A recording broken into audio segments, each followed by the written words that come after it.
તો હેલો દોસ્તો, કેમ છો? સ્વાગત છે તમારું મારી નવી YouTube channel the Chirag education વર્લ્ડમાં. તો આપણે આજે વાત કરીશું સિંધુ ખીણની સંસ્કૃતિ વિશે. તો ચાલો શરૂ કરીએ. તો કે વિશ્વની સૌથી પ્રાચીન નદી કાંઠાની સંસ્કૃતિઓ પૈકી એક છે કે જ્યાં સિંધુ ખીણની સંસ્કૃતિ છે વિશ્વની સૌથી પ્રાચીન જે નદી કાંઠાની જે સંસ્કૃતિ હતી તે પૈકી એક હતી કે પત્રિકા નેચરમાં પ્રકાશિત શોધ અનુસાર આ સભ્યતા ઓછામાં ઓછા 8,000 વર્ષ જૂની છે. કે જે પત્રિકા નેચરમાં પ્રકાશિત જે અનુસાર છે જે આ સંસ્કૃતિ છે સિંધુ ખીણની સંસ્કૃતિ લગભગ 8,000 વર્ષ જૂની માનવામાં આવે છે. તે હડપ્પા સંસ્કૃતિ અને સિંધુ સરસ્વતી સભ્યતા નામે પણ ઓળખવામાં આવે છે. એવું પૂછાય કે સિંધુ ખીણની સંસ્કૃતિને બીજા કયા નામે ઓળખી શકાય તો તેને હડપ્પા સંસ્કૃતિ તરીકે પણ ઓળખવામાં આવતી હતી અને સિંધુ સરસ્વતી નદીના કિનારે વસેલી એટલે કે સિંધુ સરસ્વતી સભ્યતા નામે પણ ઓળખવામાં આવતી હતી. તેનો વિકાસ સિંધુ અને પ્રાચીન સરસ્વતી નદી કિનારે થયો હતો કે જ્યાં સિંધુ ખીણની સંસ્કૃતિનો વિકાસ છે તે પ્રાચીન સિંધુ અને પ્રાચીન સરસ્વતી નદીના કિનારે થયો હતો. કે મોહેન્જોદડો, કાલીબંગા, લોથલ, ધોળાવીરા, રાખીગઢી અને હડપ્પા તેના પ્રમુખ કેન્દ્રો હતા. કે વાત કરીએ કે જે સિંધુ ખીણની સભ્યતા છે તેના અવશેષો છે ત્યાં મોહેન્જોદડો, કાલીબંગા, લોથલ, ધોળાવીરા, રાખીગઢી, હડપ્પા જેવા શહેરોમાંથી મળી આવ્યા છે. તેના શહેરો મળી આવ્યા છે. તેથી એવું કહી શકાય કે તેના પ્રમુખ કેન્દ્રો કયા તો મોહેન્જોદડો, કાલીબંગા, લોથલ, ધોળાવીરા, રાખીગઢી. કે બ્રિટિશ કાળમાં થયેલા ખોદકામના આધારે પુરાતત્વવિદોનો એવો મત છે કે આ અત્યંત વિકસિત સભ્યતા હતી. કે બ્રિટિશ કાળમાં જે ખોદકામો થયા છે તો તેના મત મુજબ પુરાતત્વવિદો એવું કહે છે કે જે અત્યંત વિકસિત સભ્યતા હતી. તેના શહેરો હતા તે અનેક વખત વસ્યા પણ છે અને નષ્ટ એટલે કે ઉજ્જડ પણ થયા છે. કે સિંધુ ખીણની સંસ્કૃતિ હડપ્પા નામથી પણ ઓળખવામાં આવતી હતી. કે જ્યાં સિંધુ ખીણની સંસ્કૃતિને બીજા હડપ્પા નામથી પણ ઓળખવામાં આવતી હતી. કે સિંધુ ખીણની સંસ્કૃતિ ઉત્તરથી દક્ષિણ 1100 કિલોમીટર અને પૂર્વથી પશ્ચિમ 1600 કિલોમીટરમાં ફેલાયેલી છે. કે જ્યાં સિંધુ ખીણની સંસ્કૃતિ છે તે ઉત્તરથી દક્ષિણમાં કેટલી ફેલાયેલી છે તો કે 1100 કિલોમીટર અને પૂર્વથી પશ્ચિમની વાત કરીએ તો કેટલી ફેલાયેલી છે તો કે 1600 કિલોમીટર.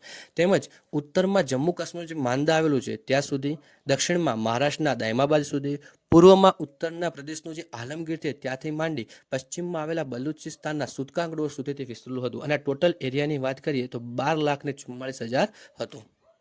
આગળ સિંધુ સંસ્કૃતિના અવશેષો મળી આવે છે એટલે કે ભારત સિવાયના પણ બે એવા દેશો છે કે જ્યાંથી સિંધુ સંસ્કૃતિના અવશેષો મળી આવે છે. એક છે પાકિસ્તાન અને બીજું છે અફઘાનિસ્તાન. કે સિંધુ ખીણની સંસ્કૃતિને બીજા કાંસ્ય યુગની સંસ્કૃતિથી પણ ઓળખવામાં આવે છે કારણ કે આ યુગમાં કાંસાનો ઉપયોગ થતો હતો. કે આ યુગમાં કાંસાનો વધુ ઉપયોગ થતો હોવાના કારણે તેને કાંસ્ય યુગ તરીકે પણ ઓળખવામાં આવે છે. કે આ લોકો એવું માનવામાં આવે છે કે લોખંડથી અજાણ હતા કારણ કે આપણને આજે સિંધુ ખીણની સંસ્કૃતિના જે સ્થળો છે ત્યાંથી લોખંડના કોઈ અવશેષો મળ્યા નથી. આ સંસ્કૃતિના બે નગર એવા હતા જે દરિયા કિનારે મળ્યા છે. કે આ સંસ્કૃતિમાં જે બે નગરો છે તે દરિયા કિનારે મળેલા છે. કે પાકિસ્તાનના બાલાકોટ અને ગુજરાતમાં ધોળાવીરા, બાકીના બધા નદી કિનારે વસ્યા છે. કે જે સિંધુ સંસ્કૃતિના જે આપણને સ્થળો મળ્યા છે તેમાં બે જેવા સ્થળો છે દરિયા કિનારે મળ્યા છે. એક પાકિસ્તાનમાં આવેલું બાલાકોટ, બીજું છે ગુજરાતમાં આવેલું ધોળાવીરા.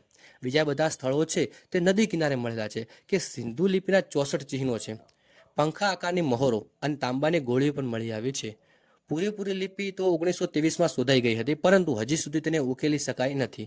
આ લિપિ જમણી બાજુથી ડાબી બાજુ લખાતી હતી. કે આ સંસ્કૃતિમાં માતૃદેવીની પૂજા થતી, સ્ત્રી પુરુષ અલંકારો ધારણ કરતા, સૂત્રાવ અને ઊનનું પણ કાપડ હતું. કે આ સંસ્કૃતિમાં માતૃદેવીની પૂજા થતી હોવાનું માનવામાં આવે છે. પછી સ્ત્રી પુરુષના અલંકારો ધારણ કરતા, સૂત્રાવ અને ઉજ્જળ ઊનનું એટલે કે સૂત્રાવ અને ઊનનું કાપડ પણ હતું. કે ચોપાટ અને પાસાના રમતો, તોલમાપના સાધનો પણ અહીં મળી આવ્યા છે જેમાં એક એકમ 16નો હતો.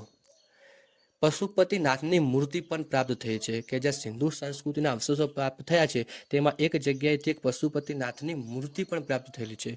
કે હવે એમાં વાત કરીએ તો ઘઉં, જવ, રાય, વટાણા, કપાસની ખેતી કરતા, કપાસની સૌથી પ્રથમ ખેતી કરનાર સંસ્કૃતિ લોકો હતા તે યુનાની કપાસને સેન્ડન કહેતા હતા. કે ઘઉં, જવ, રાઈ, વટાણા, કપાસની ખેતી પણ કરતા એવું માનવામાં આવે છે અને કપાસની સૌ પ્રથમ ખેતી કરનાર આ સંસ્કૃતિ હશે એવું પણ માનવામાં આવે છે. જે યુનાનીઓ કપાસને સિંડન પણ કહેતા હતા. કે યુનાનીઓ હતા તે કપાસને કયા નામે ઓળખતા હતા તો સિંડન નામ.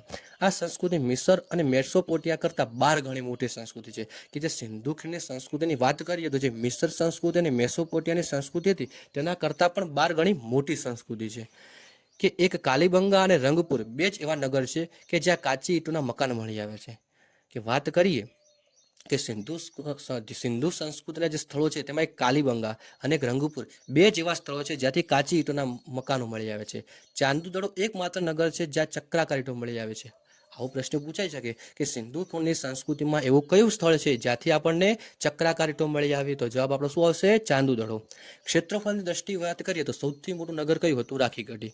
કે સિંધુ ખીણની સંસ્કૃતિમાં ક્ષેત્રફળની દ્રષ્ટિએ સૌથી મોટું નગર રાખીગઢીને માનવામાં આવે છે.